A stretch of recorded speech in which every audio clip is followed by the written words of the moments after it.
Well, PMS, perimenopause, menopause, they are all changes in a woman's life that they just wreak havoc on our hormones, don't they? According to the new book, Natural Choices for Women's Health, you can keep your hormones in balance during these times, and you can do it the natural way.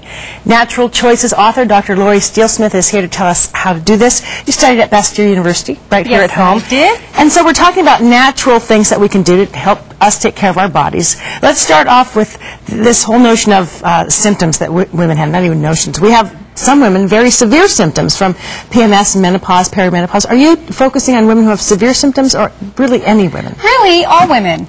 All women, because they can have bloating, they can have irritability. Let's start with that whole PMS aspect that all women go through. Because you're talking about bloating, and some women have more severe symptoms than others.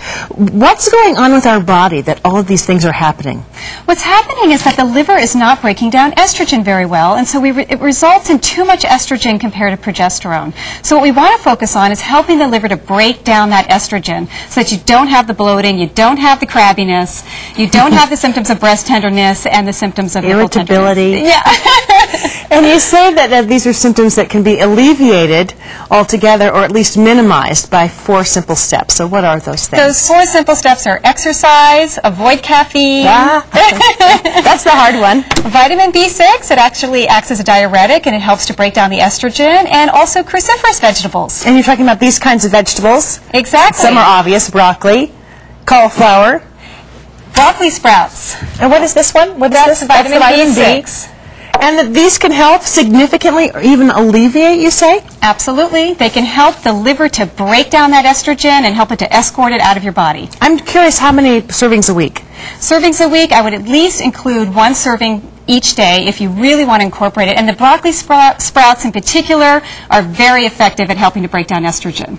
Let's move on to menopause and perimenopause. Sure.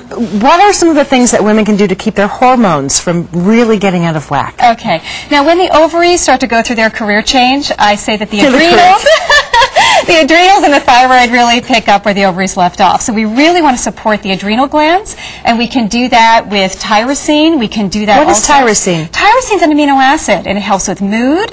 It also helps with the adrenal glands in creating some of the adrenaline, or the norepinephrine and epinephrine, which are hormones that the adrenal glands produce. And we also want to support the thyroid. Which is a problem that a lot of women start to have as they get older, or even after childbirth, well before menopause, the thyroid can start to act up. So, and seaweed. Seaweed. What's that for? Well, that supports our thyroid. It's very high in iodine, and that is one of the main constituents of thyroid hormone. And you say that women should have a cup a week? I would say actually 2 cups a week.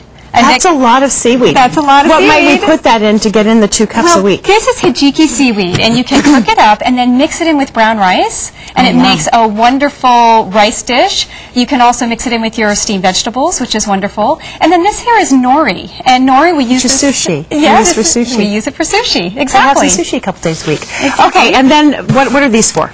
Well, these here are our nutrients. We have our American ginseng, which is very nourishing to the adrenal glands. It helps to nourish yin, which when women have a lot of hot flashes, they can end up having less yin energy, which is that sort of feminine energy. And so we actually want to nourish the yin. We want to cool them off.